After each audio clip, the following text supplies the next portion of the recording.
Pilipinas sa may pinakamaraming kaso ng online na pang-abuso. Nagurian na ngayon ang Pilipinas bilang bullying capital of the world. Isang grade 10 student ang pinagbubugbog sa isang paaralan sa Isabela City, Basilan. Ang mitya ng krimen, madalas na pambubuli umano ng biktima. Ang paaralan ay dapat na isang lugar kung saan ang lahat ay ligtas, ginagalang at tinatanggap. Ngunit, hindi nyo na nalaman na libong-libong estudyante ay nagtutusan ng tahimik. Araw-araw, may isang bata o kabataan na tahimik nagluluha. Araw-araw, may isang biktima ng takot ng pumasok sa eskwela. Bakit? Dahil sa pangapi o bully. Ano bang ginagawa mo? Buti ka tumitingin sa dinadaanan mo. Napakatanga mo naman.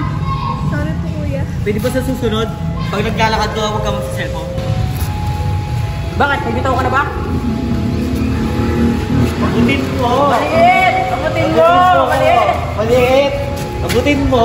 Gusto mo, diba? Abutin mo! Maliit po ka! Abutin mo! Abutin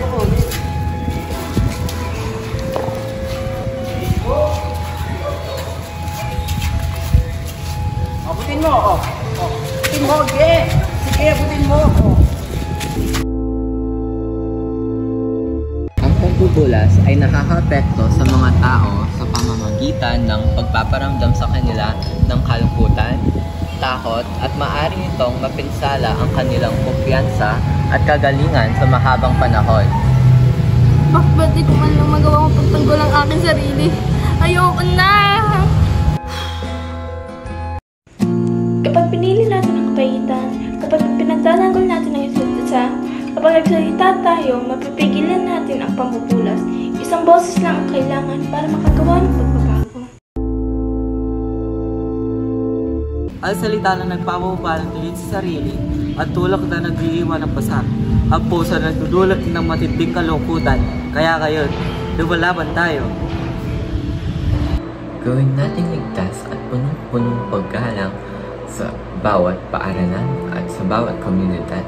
Ang pagrespeto ay mas malaking lakas kaysa sa pananakit. Huwag tayong maghintay na may masaktan pa. Magsumbong, magsalita, humingi ng tulong. May mga taong handang makinig. Ikaw na nakakakita, huwag kang makinig maging tahimik. Huwag mong mahayaang maging normal. Ang mali, maging boses ka ng pagbabago. Ang bullying ay isang desisyon at ang pagmamahal at respeto sa kapwa ay isang desisyon. Piliin natin ang pangalawa. Stop bullying. Paramdam natin sa bawat isa na sila ay mahal.